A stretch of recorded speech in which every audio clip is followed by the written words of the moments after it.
Hi girls, this is just a very sort of basic introduction into titrations, okay? So I don't know if this is any use, but I suppose we're just taking a step back really and just looking at what titrations are, how they work, why we do them and how we do them, okay? So this will be relevant mostly to 5th years, but it might be useful for some 6th years to recap as well, okay? So we're going to focus mainly on acid-base titrations for this little video. It's very short, very quick, hopefully.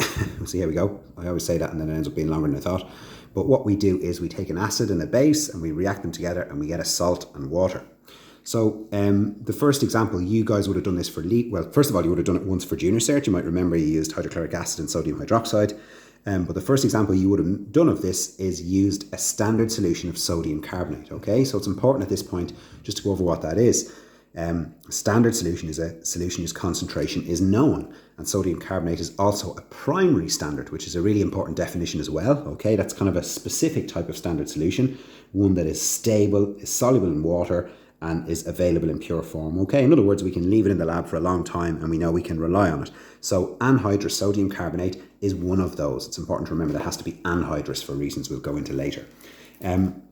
So here's the equation that you would be given for that titration, okay? So this is sodium carbonate here. Now, we know the solution of this. The concentration of this. We would have known that at this stage. We would have made this up in a standard solution. So that's one of the first experiments we would have done, and we would have done that in a volumetric flask, which is one of these funny little flasks like this with the little line on it.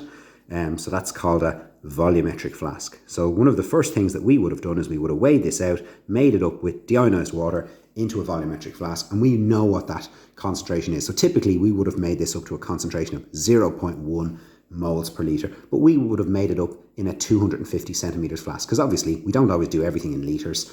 Could be it's a real waste of material if we make everything up to a litre. So as you know, one of the skills that you need for these kind of questions is being able to manipulate and go between moles per litre and moles and grams and moles and all that stuff, which we've kind of talked about already when it comes to solids and gases. So here we're kind of talking about solutions, right? So what do we do? Well, what we need to do is we need to take a very accurate amount of this solution in order to perform our titration. And to do that, we use a pipette. And again, I'm going to do one of my fantastic drawings here. Behold, look at that, beautiful. So that's a pipette, okay? Hopefully you recognize that.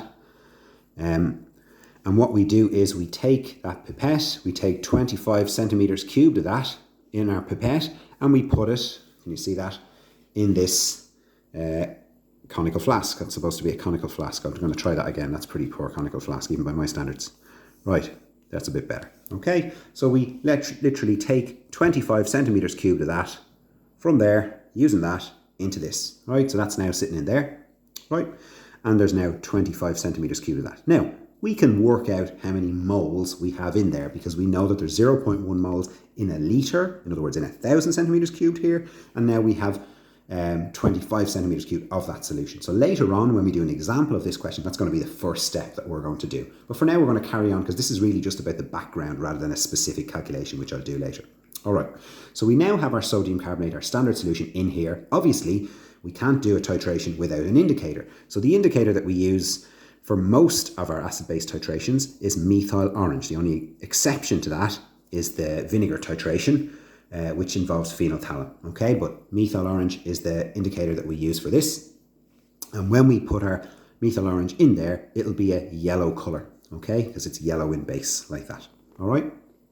Now, what we then do is we take our burette, all right, like this. Oh God, that's not great, but you get the idea, right? And our acid goes in there, okay? So that's HCl, that goes in there. And remember, we don't know the concentration of this HCl. That's the whole point. That's unknown, okay? So we don't know what the concentration of this HCl is. A burette has a tap, doesn't it? And we, again, carry out a procedure in the normal way. So it's really important that you know how to use a pipette, know how to use a burette, and know how to make up a standard solution. And there are detailed notes in the folder about that. Obviously, I'm not going to write all these out here now, but they are there. Make sure you know them. There are large amounts of marks going in this question for that part. So it's really important that you can do that. Things like using the funnel, washing it with deionized water, washing it with the solution it contains, making sure there's no air bubbles, all that stuff. Really, really important. Okay? Once you've done all that, you're ready to start. So what you do is you open your tap and you add in your acid, you swirl as it goes, and eventually what will happen is enough acid will have been added to the base to make sure that we now have a neutral solution. So the colour will change, and it roughly changes from yellow to peach or pink. Okay, so you can write pink there or peach, doesn't matter. Either colour is acceptable. Sorry, there we go, peach or pink, right?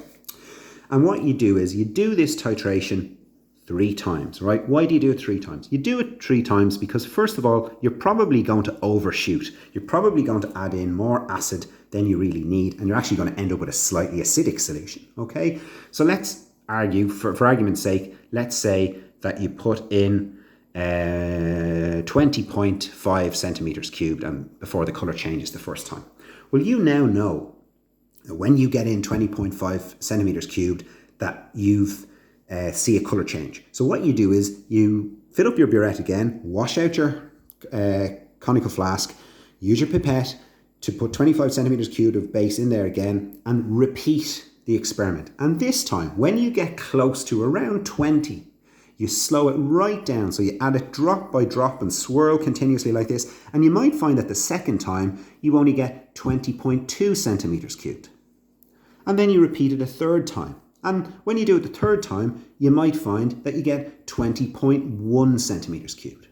So the idea is that you should have at least 2 repeats within plus or minus 0.1 centimeters cubed. That's the ideal, okay? If you didn't have that, you'd keep going until you do. Now, obviously, for practical purposes, that isn't always possible, but that's the ideal, okay? So within plus or minus 0.01. Now, let's look at these 3 results. In this case, what you now do is, you know that this is rough, so we're not going to count that. Okay, we're going to exclude that because it was a rough one. It was the first one. From these 2, we're now going to get an average. We're going to add them together, divide by 2, so that our titration result on average will be 20.1 plus 20.2 divided by 2 is 20.15 centimetre cubed is our average volume. And this is what we use to work out the concentration of the HCl. And we're going to do an example of that in a few minutes now in the next video. Hopefully this just explains the theory behind why we do a titration and how we do it reasonably clearly. So I'm going to try an example now of an ordinary level question and we see how we go.